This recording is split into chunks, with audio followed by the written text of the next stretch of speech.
اسے پکڑ کے رکھنا. اب میں اس کے بعد ایک بار پھر کتابت کا جادو بکھیرنے اور یوم آزادی کی کچھ جھلکیاں بتانے کے لیے میں دعوت دیتا ہوں درجہ حفظ کے طالب علم محمد جاوید ابن عبدالجلیل پچیا کو وہ آئے اور اپنی تقریر پیش.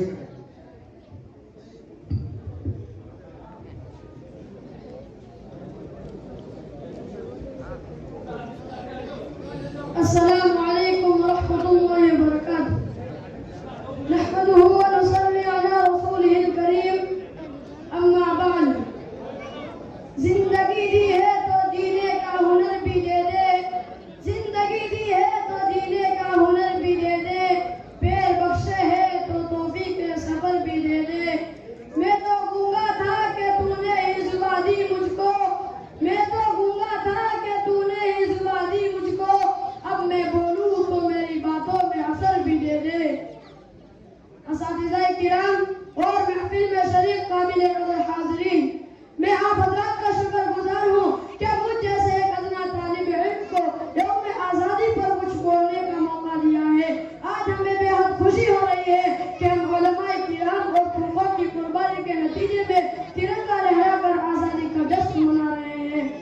بزرگان محترم، ہندوستان کی سرزمین پر مغل بادشاہوں نے نہایت انصاف کے ساتھ سینکڑوں برس حکومت کی، لیکن ایک وقت وہ بھی آیا کہ دن کے گورے اور من کے کالے انگریزوں نے ایسٹ انڈیا کمپنی قائم کرنے کے بعد ہندوستان کی سرزمین پر قبضہ کر کے ہندوستانیوں پر ظلم و ستم اور ناانصافی کا بازار گرم کیا اور اس ملک کے باشندوں کا جینا حرام کر دیا.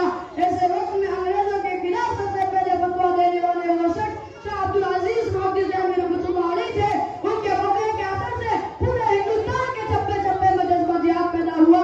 اس فتوے کے بعد تاریخ رسمی نماز چلایا گیا، تاریخ بالاکات چلایا گیا، ہندوستان چھوڑو تحریک چلی، شاملی کا جہاد ہوا اور اس جہاد آزادی میں سینکڑوں علماء کو پھانسی دی گئی. ہزاروں مجاہدین آزادی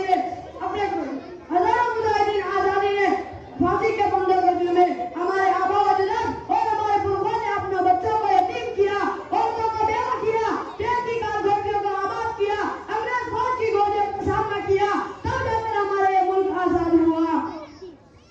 نہ تیرا ہے نہ میرا ہے، اے ہندوستان سب کا ہے. نہ تیرا ہے نہ میرا ہے، اے ہندوستان سب کا ہے. نہیں سمجھی گئی بات تو نقصان سب کا ہے. حاضرین مجلس،